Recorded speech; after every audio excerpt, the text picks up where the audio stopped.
10 millimeter Ruger Redhawk versus High Point Carbine, William Hovey Smith, 2018. I'm the author of Extreme Muzzleloading, and in this pairing we're investigating if the pistol-rifle combination that existed between the Peacemaker and the .73 Winchester can be replicated with modern guns today. This is Hovey Smith, the Backyard Sportsman. We're going to be doing some serious shooting today with something unusual for me. That is the 10 millimeter pistol cartridge.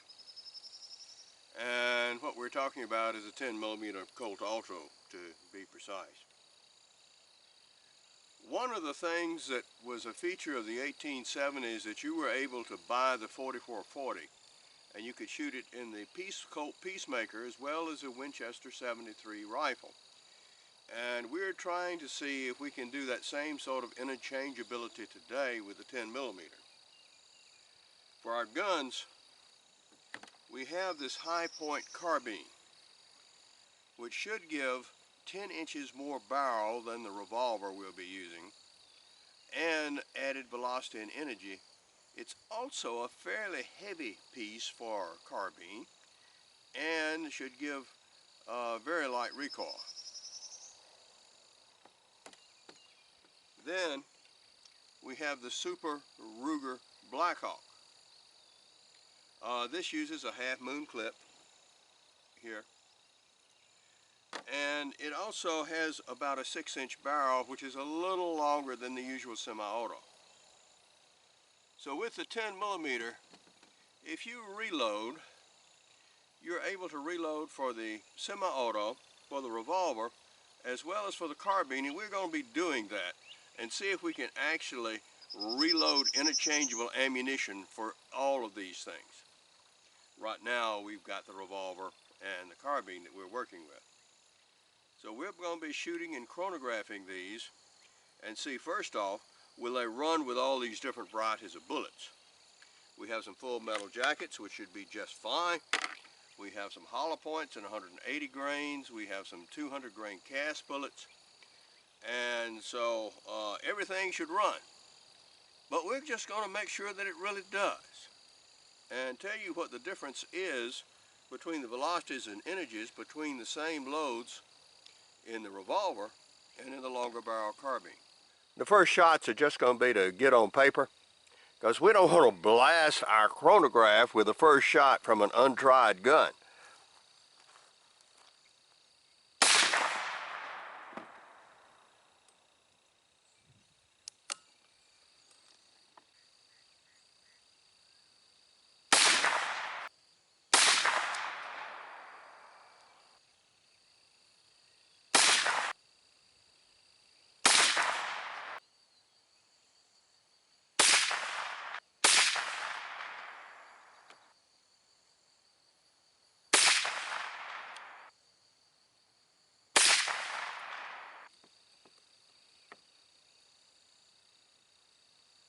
The trigger has a very sharp spur right there, which is bothersome.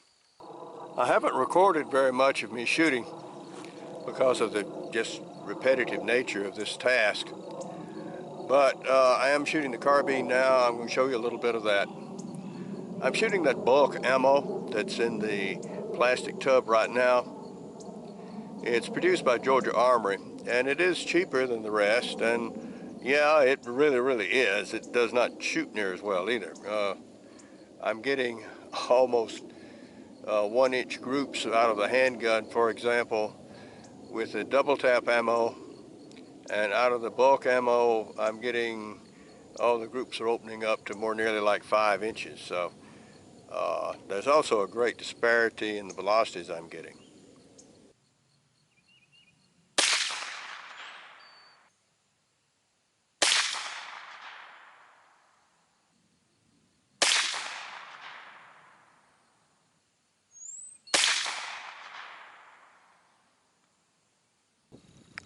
As a finale, we're going to see if we can attempt to engage a target at 100 yards. I've got 3 rounds in the pistol and 8 rounds in the magazine, and that'll finish up a box of shells. So we're going to go ahead and expend those right now.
All right. Well, got rid of our ammunition.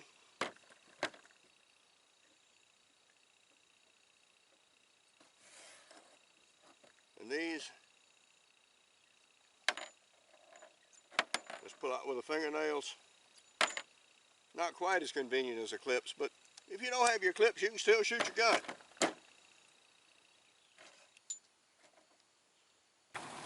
The question is, would we have seriously engaged anyone down here? The answer is yes. We fired 8, 9, 10, 11 shots, and I see 1, 2, 3, 4, 5, 6 out of the 11 actually hit this backstop back here and or the target. Only one caught the fringe of the target. Keep in mind, this was with iron sights. So, well, better than some. Yeah, guy would have known he was being shot at, that's for sure. After getting the guns sighted in at 25 yards, I cranked up the chronograph and found surprisingly that with some ammunition, the handgun actually gave higher velocities than the longer barrel carbine. But the reverse was true with the Georgia Arms ammunition. So it depends very much on the powders you're using. The physical characteristics of the 10mm Ruger are that the gun weighs about 3.75 pounds and it has a 6.5-inch barrel.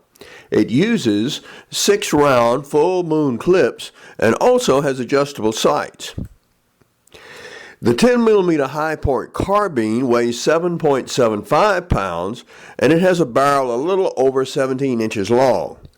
It comes with a 10-round clip, adjustable stock, threaded for silencer, adjustable sights, bottom and top rails for mounting scopes and lights. A very good unit.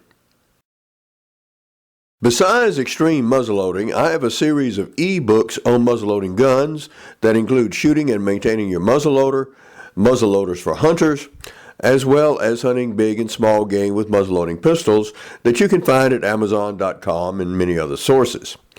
I have a new business book in the works that'll be out in August.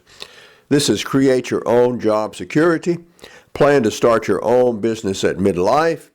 What this book advocates is that you continually work on your own business concepts throughout your entire life, so that when you need to raise short-term cash or you need to launch a full-blown business after you've been laid off suddenly, then you have something already well developed that you can put into place.